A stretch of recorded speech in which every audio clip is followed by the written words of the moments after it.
दंडवताची महिमा अपार आहे साहेब. दंडवत असा हा कोणीही करू शकतो. दंडवत करण्याची पात्रता प्रत्येक व्यक्तीमध्ये नाहीये दादा. दंडवत करणारा विरळा असतो. दंडवत करण्याला भाग्य लागतं. दंडवत असा कुणीही कुणाला करू शकत नाही. दंडवत करण्यासाठी पहिली गोष्ट तुमच्यामध्ये पाहिजे ती नम्रता. ज्याच्या व्यक्तीमध्ये नम्रता आहे, ज्याच्यामध्ये विनम्रता गुण आहे, ज्याला वाकण्याची खऱ्या अर्थानं आवड आहे, तोच माणूस कुणाला दंडवत करू शकतो. प्रत्येक जण वाकू शकत नाहीये. महाभारताचा प्रसंग आहे. भगवान गोपाल कृष्ण झोपलेले आहे आणि पायथ्याला अर्जुन येऊन बसला, डोक्याला उशाला दुर्योधन येऊन बसला. विनम्रता कधीही डोक्यावरती बसत नसते. नम्रता नेहमी पायाजवळ बसत असते. कृष्णाच्या पायाजवळ बसण्याचं धाडस अर्जुनाने केलेलं आहे. आणि हे धाडस अर्जुनाला असं साधारण पद्धतीनं आलेलं नाहीये. साधारण बुद्धीनं अर्जुन नाहीये. अर्जुन हा नम्रतेच्या भावनेतून कृष्णाला मानतोय. तो मित्र आहे, सखा आहे, बंधू आहे, ही भावना नंतरची आहे. पण त्याच्या कुठं बसावं याला बुद्धी पाहिजे आणि ती अर्जुनाजवळ आहे. अर्जुनाजवळ ती बुद्धी आहे, ते ज्ञान आहे. देव जवळ आल्यानंतर, देव आपल्या समोर असल्यानंतर, देवाच्या आपण जवळ गेल्यानंतर देवाच्या कुठं बसावं, ज्येष्ठाच्या कुठं बसावं, श्रेष्ठ माणसाच्या कुठं बसावं याचं ज्ञान असणं सगळ्यात महत्वाचं आहे. तुमच्याकडे खूप पोथी पुराण असेल, तुमच्याकडे खूप ज्ञान असेल, तुमच्याकडे ब्रह्मविद्येचे, गाथेचे, गीतेचे पारायणे तुम्हाला जमत असतील, असू द्या.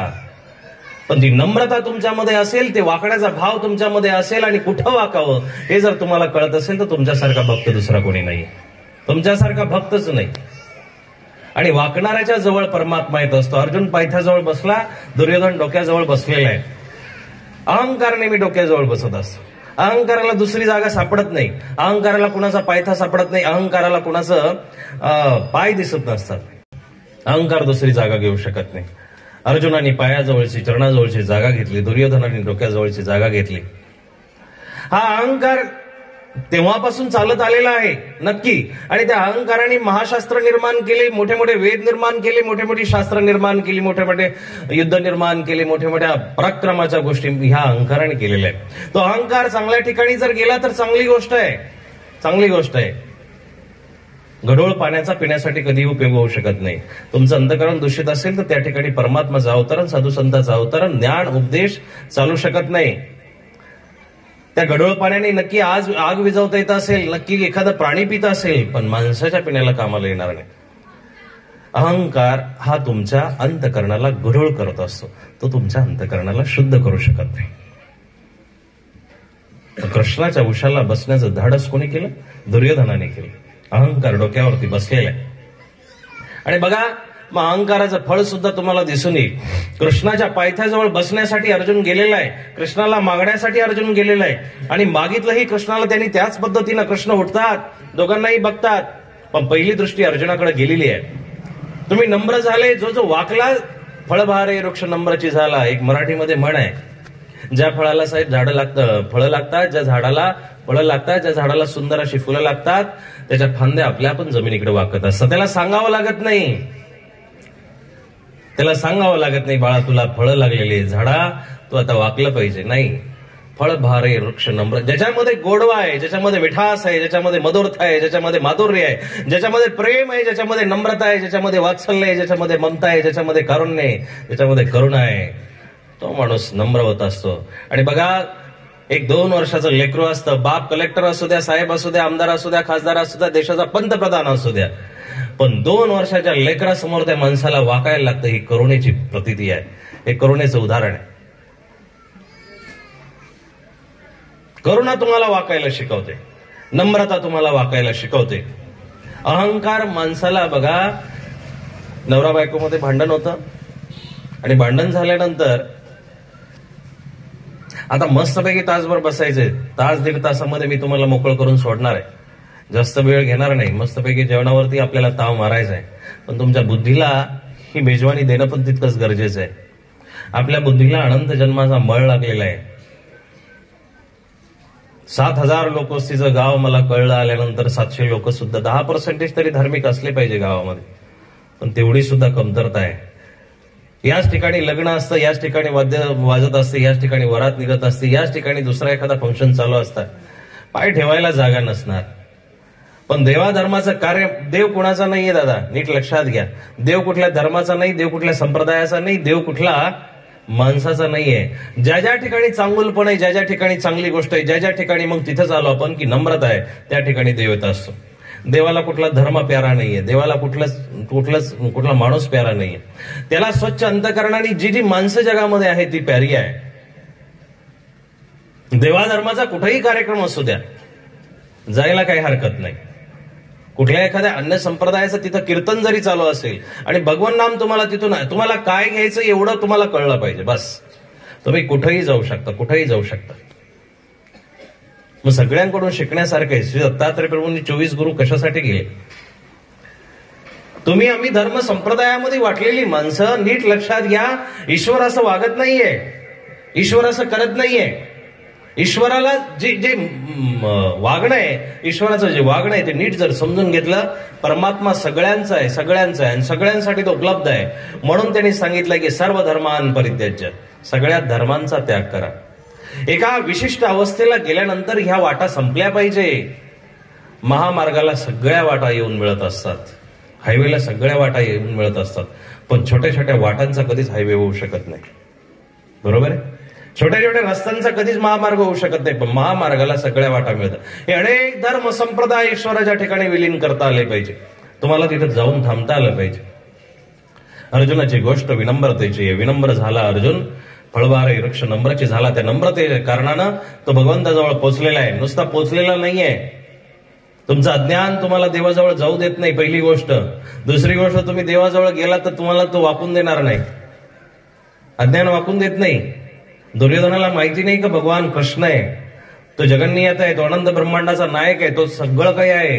दुर्योधनाला माहिती आहे. आणि एक वेळेस साक्षात भगवंत विचारतात, म्हणतात, अरे दुर्योधना, अरे आपण लहानपणापासून सोबत वाढलेलं आहे, तू माझ्या मित्रासारखा आहे, तू काही जास्त वेगळा नाहीये माझ्यासाठी, तू नात्यातूनच लागतो, माझ्या यदुकुळाचा तू माणूस आहे. अरे पांडवांना जास्त काही पाहिजे नाहीये, 5 गावं त्यांना दिली तरी भरपूर गोष्ट होऊन जाणार आहे. तू काही मोठं काही देऊ नको, तुझी प्रॉपर्टी तुला त्यांना लिहून द्यायची नाहीये. 5 गावं कुठली तरी बाजूची देऊन टाक, 5 पांडव प्रत्येक गावामध्ये जगतील, आनंदाने खातील. दुर्योधन म्हणतो की सुईच्या टोकावरची सुद्धा भूमी मी देणार नाही तुम्हाला, त्यांना द्यायची इच्छाच नाहीये माझी. अरे दुर्योधना, असं दुसऱ्याचं खाल्लं तर तुझं पोट फारून बाहेर निघल, तुला तळतळाट तुझ्या पूर्ण आयुष्याला, पिढीला लागल, तुझी लेकरं चांगली निघणार नाही, त्यांना चांगलं आनंद सुख प्राप्त होणार नाही. असं चुकीचं वागू नको, दुसऱ्याचा हिस्सा खाऊ नको. तुला धर्म अधर्म काही कळतो का? देवाने याला प्रश्न केला बरं का. देव असं म्हणतात, त्यावेळेस दुर्योधनाचे शब्द आहेत की कृष्णा, सगळं काही बरोबर आहे तुझं, सगळं काही बरोबर आहे, पण जाणामी धर्म नचमे प्रवृत्ती. धर्म काय तुम्हाला कळतंय, पण नचमे प्रवृत्ती, माझी इच्छाच होत नाही धर्म करायची. अरे मग तू पाप करतोय, चुकीचं वागतोय, ते तर तुला कळत असेल. तो म्हणतो जानामी अधर्म नचमे निवृत्ती. अधर्म पाप काय आहे ते पण मला समजतंय, पण नचमे निवृत्ती, माझी इच्छा होत नाही सोडायची. काहीशी आपल्यासारखीच अवस्था त्याची झालेली आहे. आपल्यालाही बऱ्याच वेळा कळतं पाप काय पुण्य काय. मंदिरात गेल्याने पुण्य लागणार आहे, काम केल्याने पाप लागणार आहे, कळतं आपल्याला. पण प्रपंच माया इतकी जोरात आपल्याला पकडून बसलेली आहे, ती माया इतकी जोरात पकडून बसलेली की आपल्याला देव आठवत नाही, देव आठवत नाही, धर्म आठवत नाही, धर्म करावा वाटत नाही. केला तरी त्याचा उल्लेख आपल्याला करून घ्यायला आवडतो. एखाद्याने 5-10 हजाराची काही देणगी दिलेली असेल, पावती दिली असेल, तरी आपलं नाव निघालं पाहिजे, कुठंतरी आपलं नाव कोरलं गेलं पाहिजे, कुठंतरी आपल्याला विचारलं गेलं पाहिजे, कुठंतरी आपलाही सत्कार झाला पाहिजे, शाल टोपी नारळ आपल्यालाही वाहिलं पाहिजे. प्रत्येकाच्या मनामध्ये ती गोष्ट जागृत होते. दादा फक्त पुण्य मोजताय तुम्ही, फक्त पुण्य मोजताय. थोडंसं पापही मोजायला शिका, थोडंसं वाईट वागणंही जे आपण वागतोय ते मोजायला शिका. मग तुमच्या लक्षात येईल, बुरा जो देखन मैं चला बुरा न मिलिया कोई, मैंने मुझ में देख लिया मुझसे बुरा न कोई. ज्यावेळेस तुम्ही दुसऱ्यांकडे वाईट बघत भावनेनं बघाल, दुसऱ्याकडे चुकीच्या भावनेनं बघाल, त्यावेळेस तुम्हाला समजणार आहे की माझ्यासारखं वाईट कोणीच नाहीये. ते सगळे जे वाईट दुर्गुण समोरच्या व्यक्तीमध्ये दिसत आहे ते माझ्यामध्ये पण आहेत ना, सगळ्यांमध्ये आहेत. 10 रुपयाची भाजीची जोडी आणतो आपण, आहे ना. 10 रुपयाची भाजी आणल्यानंतर दादा तिचे सुद्धा खोडं टाकून द्यावे लागतात. 100 रुपये किलोला आंबे आणल्यानंतर त्याचे साल आणि कोई टाकून द्यावी लागते. चांगलं घेण्यासाठी तुम्हाला वाईट टाकून द्यावंच लागणार आहे, पण त्या वाईटासोबत तुमचं चांगलं पण होणार आहे. चांगल्यासोबत नेहमी वाईट चालतच असतं. गहू पेरले, धान पेरले, त्याच्यासोबत गबाळ उगणारच आहे, खराब उगणारच आहे, गवत उगणारच आहे.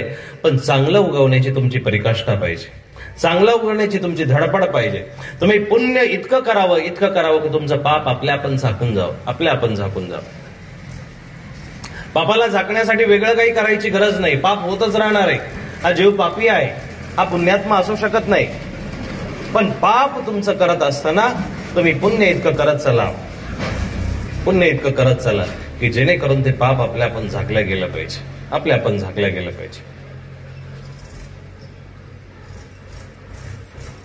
घरामध्ये जर घाण वास येत असेल, गाडीमध्ये येत असेल, आपण तिथं काहीतरी चांगला वास लावून जातो.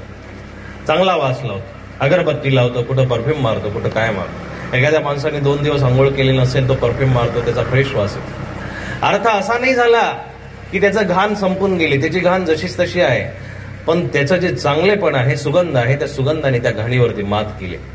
तुमच्या जीवनामध्ये तुमच्या पुण्याचा सुगंध आला पाहिजे. तुमच्या जीवनामध्ये तुमचं पुण्य करत असताना तुम्ही पुण्य इतकं करा की तुमचं पाप झाकून गेलं पाहिजे. एखाद्या रस्त्याखालून गटार वाहत असते, पण त्या रस्त्याच्या वरती फरशी टाकून दिली, गटार खालून संतपणे वाहत आहे, तिचा वासही कदाचित येत असेल, पण ती झाकल्या गेल्यामुळं तिचं आता दृश्य दिसत नाही. त्याच्यामुळे माणसांना किळस येत नाही, माणसं निघून जातात. पुण्य इतकंच केलं तरी भरपूर आहे, पण ते करणं गरजेचं आहे. अर्जुन नम्रतेनं देवाच्या जवळ वाकल्यानंतर देव उठले. कृष्ण उठतात आणि योगेश्वराने बघितलं की अर्जुन समोर बसलेला आहे. अर्जुना कधी आला, केव्हा आला, कसा आहे, बरा आहे का, विचारपूस झाली. आणि अर्जुनाशी बोलत असताना पाठीमागून दुर्योधन म्हणतो, तुमचं माझ्याकडे लक्ष नाहीये. मग देवाने मान वळून बघितली आणि दुर्योधन पण बसलेले आहे. सर्वज्ञ त्याला मान वळायची काय गरज आहे? अनंत ब्रह्मांडाचा पुतळा जगदीश्वर योगेश्वर भगवान गोपाल कृष्ण येतो. त्याला सगळं काही कळत असताना त्यांनी मान वळून का बघितली? अहंकारी माणसाकडे देव लक्ष देत नाही. देव बिलकुल लक्ष देणार नाही. तुम्ही तुमचा शेठ, सावकार, पाटील काय जे असाल, कडक कपडे, मस्त इस्त्रीचे कपडे, तुमची पद, प्रतिष्ठा, मान, सन्मान घेऊन जर मंदिरामध्ये येत असाल, देव तुमच्याकडे बघत नाही. देव तुमच्याकडे बघणारच नाही. देवाला रिकाम पण पडले. येती मुनी जपी तपस्वी ते हिमालयामध्ये डोंगरामध्ये त्याच्यासाठी उघड्या कपड्या अंगानिशी बसलेले, बिन कपडे जे बसलेले त्याच्यासाठी किती कष्ट घेत आहेत. त्यांच्याकडे लक्ष द्यायला त्याला वेळ नाही. तुम्ही अर्धा मिनिटं देवाकडे येतात ताईट मान करून, ताईट कपडे करून. तुमच्याकडे कशाला बघणारे होतं? शुद्ध बीजापोटी फळे रसाळ गोमटी. तुमचं अंतःकरण शुद्ध असेल तर तो तुमच्या अंतःकरणामध्ये येऊ शकतो. दुर्योधनाने तिकडं आवाज दिल्यानंतर कृष्णाने बघितलं. कृष्ण म्हणतात, तुम्ही पण आलेत, वा. आज दोन्ही सूर्य आणि चंद्र एकत्र आहे. अर्जुनाला चंद्रमाची उपमा दिलेली आहे आणि दुर्योधनाला सूर्याची उपमा दिलेली आहे. शास्त्रांनी दुर्योधनाला सूर्य म्हटलं, पण तो सूर्य म्हणजे कसा माहिती का? चंद्र आणि सूर्यामध्ये असा फरक आहे. चंद्रही तितकाच उजेड देतो. रात्रीचं आपल्याला स्पष्ट दिसतं पौर्णिमेच्या दिवशी. चंद्रही तितकाच उजेड देतो आणि सूर्यही तितकाच उजेड देतो. पण सूर्य इतका प्रकाशमान होतो की तो आपल्यासोबत असलेल्या तारकांना दिसूच देत नाही. सूर्यासोबत कधी तारे दिसणार नाही तुम्हाला. पण चंद्राचं उलट वैशिष्ट्य आहे. चंद्र गुणवान आहे. तो इतका शीतल आहे. तो स्वतःचा प्रकाश तो देतो, पण इतरांनाही त्यांचा प्रकाश द्यायला भागी पडतो. तो इतरांचा प्रकाश झाकत नाही. उदाहरण नीट समजून घ्या. जीवनामध्ये वागत असताना स्वतःला इतकंच मोठं करा की आपल्यामुळं दुसरी माणसं झाकली नाही गेली पाहिजे. आपल्यामुळं दुसरी माणसं बारीक नाही दिसली पाहिजे. आपल्यामुळं दुसऱ्या माणसांना चमकता न येणं हे सगळ्यात मोठं लहानपण आपलं आहे. आपलं. संयुक्त परिवारामध्ये राहत असताना आता संयुक्त परिवार राहिले नाही, एकत्र परिवार राहिले नाही. पण पूर्वीच्या काळामध्ये त्या परिवाराला सांभाळून घेणारी एकच व्यक्ती असायची. घरामधला आजी आजोबा, एकच वडील किंवा बाप किंवा आई, एकच व्यक्ती असायची आणि त्या पूर्ण घराला 20, 25, 30, 40 माणसांना सांभाळून घ्यायची. आणि तो संयुक्त परिवार कधी एकत्र परिवार नाव ठेवत नव्हता. एकमेकाबद्दल काही द्वेष करत नव्हता, आदर करायचा. पण आजच्या काळामध्ये 4 डोकी घरामध्ये एकत्र झालेली आहे. भिंती 10-15 झाल्यात. त्या घराला भिंती 10-15 झाल्यात, लहान मुलाचा रूम वेगळा, मोठ्या मुलाचा वेगळा, मोठ्या मुलीला अभ्यासाला वेगळं घर, लहान मुलीला वेगळं घर, बेडरूम वेगळं, किचन वेगळं, स्वयंपाकघर वेगळं किंवा हॉल वेगळा, गेस्ट रूम वेगळा, ड्रॉइंग रूम वेगळा, किती वेगवेगळे रूम आहे. माणसं मोजून 4च असतात. वेगवेगळ्या घरामध्ये वेगवेगळ्या मताची आणि वेगवेगळ्या मनाची माणसं राहायला लागली. त्याच्यामुळे आता विचारही वेगळे व्हायला लागले. विचार वेगळे झाल्या कारणानं प्रेमाचा लोभ झाला, प्रेम संपून चाललंय. जेव्हा माणसं एकत्र होती, एका हॉलमध्ये 10 माणसं झोपायची, तेव्हा प्रेम आणि विचार एकत्र होते. आता भिंती वेगवेगळ्या पडल्यामुळे माणसांचे विचार सुद्धा वेगवेगळे व्हायला लागले. ही आपली प्रगती नाहीये साहेब, दादा, ही प्रगती नाहीये. आपण याला मॉडर्नायझेशन म्हणतो, आपण याला आधुनिकरण म्हणतो, याला आपण प्रगती म्हणतो, याला आपण शिकलो, सवरलो, प्रगत झालो वगैरे वगैरे काही म्हणत असाल, चुकीचं आहे, चुकीचं आहे.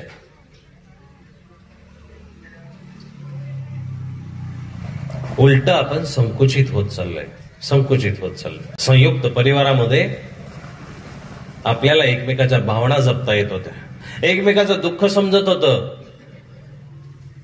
आता समजत नाही की आता एका खोलीमध्ये मुलगा आहे, एका खोलीमध्ये मुलगी आहे. मुलगा कोणाशी चॅटिंग करतो, मुलगी कोणाशी चॅटिंग करते, ती कोणासोबत बोलते, तो कोणासोबत बोलतो, नेमका अभ्यास चालू आहे का दुसरं काही चालू आहे, काही समजत नाही. आणि मग त्याची फळं ज्यावेळेस आपल्याला दिसतात, पॉझिटिव्ह फळं आली, सकारात्मक फळं आली, आपण आनंदित होतो, आपली कॉलर टाईट होते, आपला अभिमानाने छाती 2 इंच पुढे येते. पण तेच जर चुकीचं कार्य आपल्या जीवनामध्ये जर घडलं तर आपल्याला मान खाली घालून आयुष्यभर जगावं लागतं. म्हणून ही आपली प्रगती नाहीये. आपण शिकलो असेल, सवरलं असेल, आपण खूप मोठा अभ्यास केला असेल, खूप मोठ्या पदव्या प्राप्त केल्या असतील, पण मनाला विस्तारित जर तुम्ही केलं असेल, मनाला जर तुम्ही मोठं केलं असेल, तरच तुम्हाला मोठं म्हणता येईल, तरच तुमचं मोठेपण आहे, तरच तुम्ही मोठे आहात. बडा हुआ तो क्या हुआ, जैसा पेड़ खजूर, पंथी को छाह न मिले फल लागे अति दूर. मोठी झाडं असतात काही, पण त्याच्या खाली माणसं बसू शकत नाही, त्याला काही फळही लागू शकत नाही. मोठा माणूस तोच आहे, घरामध्ये असो, बाहेर असो, प्रपंचामध्ये असो, राजकारणामध्ये असो, संन्यासांमध्ये असो, कुणाही मध्ये असो, ज्या मोठ्या माणसासोबत बिनसंकोचपणे, निसंकोचपणे दुसरा लहान माणूस जर बसू शकत असेल, तरच तो खरा मोठा माणूस आहे. तुमच्या कुटुंबामध्येही तुम्ही खऱ्या अर्थानं मोठा असाल तेव्हाच असाल की जेव्हा तुम्हाला एक पराया घरामधून आलेली मुलगी, तिला सून न म्हणता तुम्हाला तिला मुलगी म्हणून वागवता येत असेल, तर तुमचं मोठंपण आहे. सून म्हणून वागवणं तर वेदापासून चालू आहे, शास्त्रांपासून चालू आहे, युगापासून चालू आहे. तुम्ही काहीतरी परिवर्तन करा, तुम्ही काहीतरी स्वतःला परिवर्तित करा, तुम्ही काहीतरी बदलून घ्या, तर तुमचं मोठेपण आहे. आणि तरच तुमच्या अंतःकरणामध्ये परमात्मा येणार आहे, तरच तुमच्या घरामध्ये देव नांदणार आहे. घरामध्ये किती सुंदर देवपूजा आहे, घरामध्ये किती सुंदर देवारा आहे, घरामध्ये किती जुन्या देवपूजा आहे, याला महत्व कमी आहे. त्याचं महत्व त्याच्या ठिकाणी योग्य आहे, ते महत्वदायी आहेत. पण त्याची प्रसन्नता, त्याचं महत्व तेव्हाच वाढणार आहे की जेव्हा तुम्हाला तुमचं मोठेपण जमणार आहे. तुमच्या अंतःकरणामध्ये तुम्हाला त्यावेळेस धर्म जर आणता येत असेल, धर्म उगवता येत असेल, धर्म करता येत असेल, तर देव तुमच्यावरती प्रसन्न होणार आहे, तरच देव तुमच्यावरती प्रसन्न होणार आहे.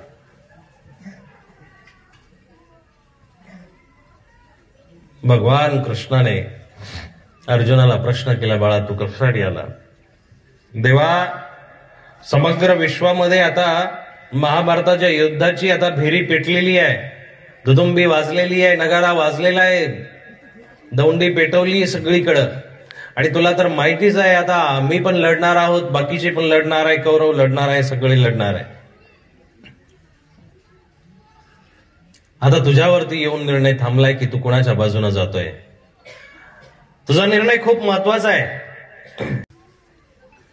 तुझा निर्णय महत्वाचा आहे. देव चालाक आहे.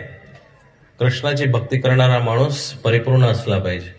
कृष्णाच्या भक्तीला प्रत्येक जण पात्र होऊ शकत नाही. म्हणून त्यांनी भगवद्गीतेमध्ये स्पष्ट सांगितलं की मनुष्यानाम सहस्रेषु, हजारामध्ये एखादा माणूस मला भेटायला येऊ शकतो. साधारण कोणीही नाही भक्ती करू शकत. तुम्ही 500-700 जरी भेटलेले आहात, भरपूर आहे. त्याच्या दृष्टीने लाखोमध्ये आहात तुम्ही. तुमची एक बाजू खूप चांगली आहे की तुम्ही लाखातून एक आहात की त्याच्या शरण गेलेले आहात. लाखातून एक असणारी तुम्ही माणसं आहात. कृष्ण म्हणतो, बाबा अर्जुना, गोष्ट नीट समजून घे. 2 पर्याय दिलेले, 2 पर्याय. एक नारायणी सेनेचा पर्याय, 56 कोटी यादव आहेत माझ्याकडं. आणि एक एकटा मी आहे. दोन पर्याय आहे. या दोन्ही पर्यायापैकी तुला निवडायचं. एक नारायणी सेना निवडायची आणि एक कृष्ण निवडायचा आहे. जो भौतिक गोष्टी निवडत असतो तो दुर्योधन आहे आणि जो साक्षात ईश्वराला निवडतो तो अर्जुन आहे. तुमच्या माझ्यामधला अर्जुन जर शोधला तुम्ही तर तुमच्या लक्षात येईल. देवाला 10 रुपयाचा विडा ठेवून सून मागा, मुलं मागा, लेकरं मागा, गाडी मागा, बंगला मागा, दुर्योधन तुमच्यामधला जिवंत आहे. भौतिक रूपाने तुम्ही जर मागत असाल, या मुलीचा नंबर लागू दे, हिला पास होऊ दे, मला दुसरं काही भेटू दे, क्षुल्लक मागणं जर तुम्ही मागत असाल तर तुमचा दुर्योधन जिवंत आहे. पण देवा काही नको, आता काहीच नको. देव माझा मी देवाचा, तुझ्याशिवाय आता मला दुसरं काही नकोय. तुमच्यामध्ये कुठंतरी अर्जुन जिवंत झालेला आहे. तुमच्यातला अर्जुन तुम्हाला वाढवायचा आहे. आणि मग बघा, ज्याच्यामध्ये दुर्योधन जिवंत आहे तो राक्षस आहे, ज्याच्यामध्ये अर्जुन जिवंत आहे तो माणूस आहे, आणि ज्या माणसाने खऱ्या अर्थानं देवत्वाला प्राप्त करण्याचं ज्ञान प्राप्त केलं तो श्रीकृष्ण आहे. तो श्रीकृष्ण आहे. श्रीकृष्णाच्या स्वरूपाला तुम्हाला जाण्यासाठी श्रीकृष्णासारखं वागावं लागेल, श्रीकृष्णाला समजून घ्यावं लागेल. भगवान कृष्ण ज्याला ज्याला समजला तो खऱ्या अर्थानं भगवान कृष्णाचा भक्त आहे. 2 ऑप्शन भगवंतांनी दिले. देव म्हणतात निवडा, याच्यापैकी काहीतरी निवडा. दुर्योधनाने अर्जुनाला वेळच दिला नाही. दुर्योधन म्हणतो मला बाकीचं काही नकोय, तुला घेऊन काय करायचं, मला 56 कोटी यादव पाहिजे. मटेरियलिस्टिक बुद्धीचा जो माणूस आहे, भौतिक रूपाने जगणारा जो माणूस आहे, तो अशा पद्धतीनं समग्र फुगलेला फुगा मागत असतो. पण त्या फुग्याच्या आतमधली हवा कोण आहे हे बघणं खरं गरजेचं आहे. अर्जुनाला त्या फुग्याची हवा समजली होती, त्या हवेचा रुख समजला होता, त्या हवेची दिशा समजली होती. कृष्ण असंच 2 ऑप्शन देत नाहीये. कृष्ण नेहमी दुतर्फा वागतोय. 2 टप्पी वागणं आहे कृष्णाचं. नरो वा कुंजरो वा, महाभारतातली हा श्लोक आहे, शब्द आहे. इकडचंही चालतो तिकडचंही चालतो. नदी कुठल्या काठाची असती का हो? नदीला दोन्ही काठ प्रिय असतात. व्यासांनी कृष्णाला विचारलं, डॉक्टर साहेब, सुधीर भाऊ, व्यास म्हणतात अरे कृष्णा काय अवघड वागणं राव तुझं, तू असा 2 टायमाचं वागतो, नेहमी 2 वेळेला वागतो, 2 टप्पी वागतो, बऱ्याच वेळा तू खोटं पण बोलतो. तुला हे चुकीचं वाटत नाही का? तू खोटं बोलतो बऱ्याच वेळा, तुला चुकीचं वाटत नाही का? कृष्ण म्हणतो, गुरुदेव महर्षी, खोटं आणि खरं कशाला म्हणतात माहिती का? ज्या बोलण्यामध्ये समाजाचं हित समाविष्ट असेल ते भलेही खोटं असू द्या, पण ते खरं आहे. ज्याच्यामध्ये समाजाचं हित समाविष्ट आहे. मग एखादी पोरगी शहरामध्ये पळत चालली, तिच्या पाठीमागे 4-5 गुंड लागलेले आणि तिला धरण्याचा प्रयत्न करतायत. ती गपकन एखाद्या गल्लीमध्ये मोडते आणि मोडल्यानंतर समोरून तुम्ही तिथं कुठेतरी कोपऱ्यावरती उभे असल्यानंतर पाठीमागून ती 4-5 माणसं आले आणि तुम्हाला विचारलं, दादा अरे इकडून एखादी पोरगी पळत गेली, आणि तुम्ही त्या ठिकाणी बोलले नाही मला काही माहिती नाही. हे खरं आहे. पण तुम्ही जर त्या ठिकाणी म्हटले हा तिकडेच गेली, ती काय समोर बघा, असं खरं काय कामाचं? तुम्ही कितीही सत्यवादी असा, कितीही सत्यनिष्ठ असा, पण ज्या सत्य बोलण्याने समाजाचं अहित होत असेल ते सत्य काही कामाचं नाही, ते सत्य काही कामाचं नाही. पण ज्या सत्य खोटं बोलण्याने समाजाचं हित होत असेल ते खरं आहे, ते बोलणं खरं आहे. व्यासाला उत्तर दिल्यानंतर, कृष्णा तुझ्यासारखा चालबाज माणूस तूच आहे, तुझ्यासारखा चालबाज माणूस तूच आहे.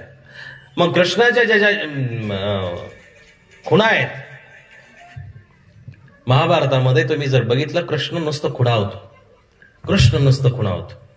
कृष्णाचं खुणावणं सुद्धा भरपूर काही बोलून जात असतं, भरपूर काही बोलून जात असतं. नेहमी त्यांनी खुणा केलेल्या आहेत, नेहमी खुणा केलेल्या आहेत. कृष्ण गीतेतून बोलला कदाचित तुम्हाला समजणार नाही, म्हणून बासरीधर कृष्ण तुम्ही समजून घ्या. कृष्ण बासरीतून सुद्धा भरपूर काही बोललेला आहे. वेणुगीत नावाचं एक सुंदर असं काव्य आहे. आणि म्हणून श्री वल्लभाचार्यांनी कृष्णाला म्हटलेलं आहे, अधरम मधुरम वदनम मधुरम नयनम मधुरम हसीतम मधुरम. कृष्णा तुझं सगळंच मधुर आहे, फक्त कृष्णाला तुम्ही मधुरतेनं पकडलं पाहिजे. चोरीर मधुरा चौराग्रगण्यम कृष्णम नमावे. व्यास म्हणतात ते चोरांचा महाराज आहेस, तुला खऱ्या अर्थानं नमन आहे. चोर म्हणून सुद्धा नमस्कार करण्यासारखं कृष्णामध्ये खऱ्या अर्थानं विपुलता सामावलेली आहे, श्रीमंती सामावलेली. मग 17 वेळा जरासंधाने वारी केली, स्वारी केली, कृष्ण रणांगण सोडून पळाला. तुम्हाला कथा माहिती आहे ना? 17 वेळा पळाला, कृष्णाने पाठ दाखवली. आणि कृष्ण सौराष्ट्रामध्ये आला. सौराष्ट्रामध्ये 17 वेळा कृष्ण पाठ दाखवून येतोय. आपलं पोरग लेकरो किंवा मुलगी एकदा नापास झाली तर आपल्याला आपण तिला महिनाभर टोचत असतो. नापास झाली. एखादा कमी मार्क पडले, 95% आपल्याला अपेक्षित असतात, 85% पडले, आपण त्याला वारंवार मोबाईल बघ, अमक बघ, तमक बघ, काय नाही ते सुनावत असतो. पण बघा, कृष्णाच्या माणसाने कृष्णाला किती सुंदर रीतीने घेतलेलं आहे, किती सुंदर. 17 वेळा स्वारी उलटून आले कृष्ण, 17 वेळा पाठ दाखवली. 17 वेळा सौराष्ट्रामध्ये आल्यानंतर आपला माणूस पळून आलेला आहे हे त्या लोकांना सहन झालं नाही. कृष्णाच्या लोकांना, यादवांना सहन झालं नाही. कृष्णा, अरे तू पळून जरी आला तरी आम्हाला प्रिय आहे. म्हणून पळणाऱ्या कृष्णाची सौराष्ट्रातील लोकांनी भक्ती केली आणि त्याला नाव दिलं रणछोडदास. रणामधून पळून आला, पण तरी आम्ही तुझे दास आहोत म्हणून रणछोडदासाची भक्ती करणारी माणसं तिथं आहे.